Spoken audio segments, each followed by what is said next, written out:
আকাশবাণী কলকাতা স্থানীয় সংবাদ পড়ছি সুদীপ বসু।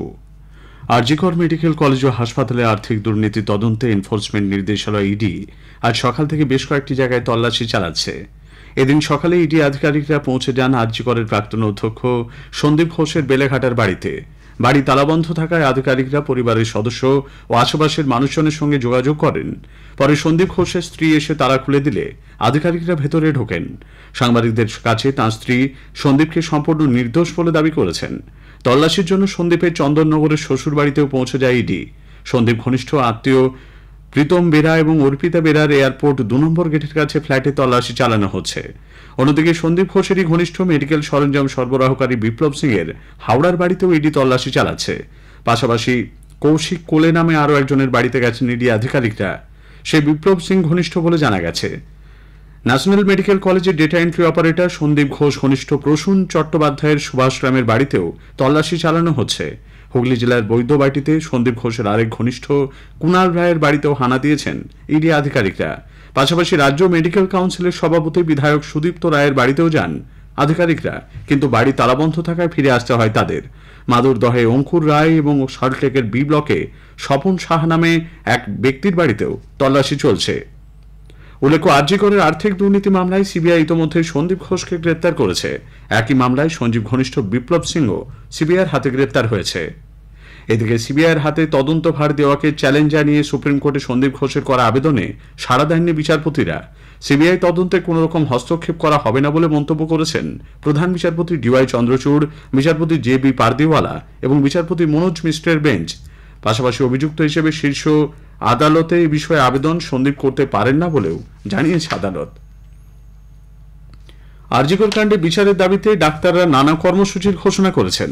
আগামী রবিবার ৮ই সেপ্টেম্বর দুপুর ৩টায় নীলরতন সরকার মেডিকেল কলেজ থেকে ধর্মতলা পর্যন্ত মহামিছিলের ডাক দিয়েছে joint platform of doctors West Bengal.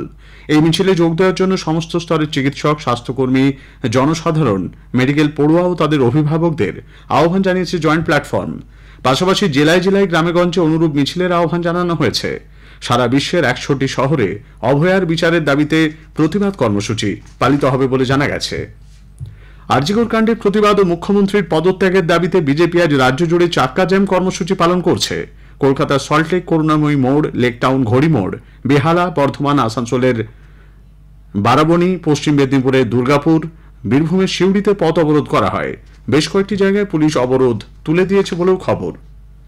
বউবাজারে Durga Pituri লেনে মেট্রো রেলে নির্মীয়মান সুড়ঙ্গে জল ঢুকে ফের বিপত্তি। আজ সকাল থেকে প্রতিবাদে বিক্ষোভ দেখাচ্ছেন স্থানীয়রা। জানা গেছে, গতরাতে ইস্ট ওয়েস্ট মেট্রোর নির্মীয়মান টানেলে জল দেখা যায়।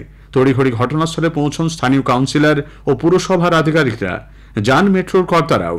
তারা পরিস্থিতি খতিয়ে দেখে দুর্গা পিতুরি লেন এলাকার ১১টি বাড়ি ফাঁকা করে দেওয়ার সিদ্ধান্ত নেন। বাড়িগুলির মোট ৫২ জন বাসিন্দাকে হোটেলে সরিয়ে নিয়ে যাওয়া হয়েছে। আজ সকালে Kolkata metro rail corporation limited KMRCL এর আধিকারিকরা ঘটনাস্থলে গেলে স্থানীয়দের তীব্র ক্ষোভের মুখে পড়েন। রাস্তা অবরোধ করা হয়। পাশাপাশি বিক্ষোভ দেখানো হয় সেন্ট্রাল মেট্রো স্টেশনেও। মেট্রোর শীর্ষ আধিকারিকরা ঘটনাস্থলে গিয়ে পরিস্থিতি নিয়ন্ত্রণে আনেন। রাজ্য স্তরে প্রশাসনিক বৈঠক করতে চলেছেন মুখ্যমন্ত্রী মমতা ব্যানার্জি। সোমবার ৯ সেপ্টেম্বর নবান্ন সভাগৃহে এই বৈঠক হওয়ার কথা।